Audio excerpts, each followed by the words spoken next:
மாணிக்கவாசகர் எப்படி பிறந்தார் என்பது பற்றி பார்ப்போமா? Welcome to little Tamil legend channel. இலங்கையின் ராணி மண்டோதரி சிவபெருமானை தனது குழந்தையாக காண வேண்டும் என்ற ஆசையுடன் ஆழ்ந்த தவத்தில் மூழ்கினாள். அதே சமயம் உத்தரகோசமங்கை என்னும் திருத்தலத்தில் பல முனிவர்கள் சிவனை நோக்கி கடுந்தாவம் செய்து கொண்டிருந்தனர். சிவபெருமான் அந்த முனிவர்களுக்கு முன் தோன்றி சிவ ஆகமங்களை வழங்கி, நான் திரும்ப வரும் வரை இதை பாதுகாப்பாக காப்பாற்றுங்கள் என்றார். அதன்பின் அவர் ஒரு தெய்வீக குழந்தையாக மண்டோதரியின் முன் தோன்றினார்.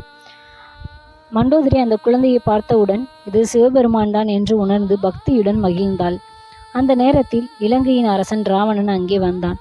அந்த தெய்வீக குழந்தையை கண்டு ஆச்சரியப்பட்ட ராவணன், யார் இந்த குழந்தை என்று தொட அருகில் சென்றான்.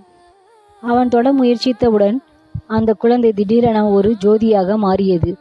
அந்த ஜோதி உத்தரகோசமங்கை திருக்குளத்தில் தோன்றியது. அதை கண்டு பரவசமடைந்த முனிவர்கள் அனைவரும் அந்த ஜோதியை அடைய குளத்தில் பாய்ந்தனர்.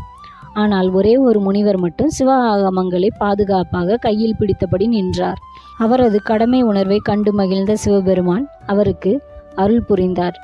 நீ பாண்டிய நாட்டில் மறுபிறவி எடுத்து சைவத்தையும் தமிழையும் வளர்ப்பாய் என்று வரமளித்தார். அந்த முனிவர்தான் பின்னர் உலக புகழ்பெற்ற மாணிக்கவாசகராக பிறந்தார்.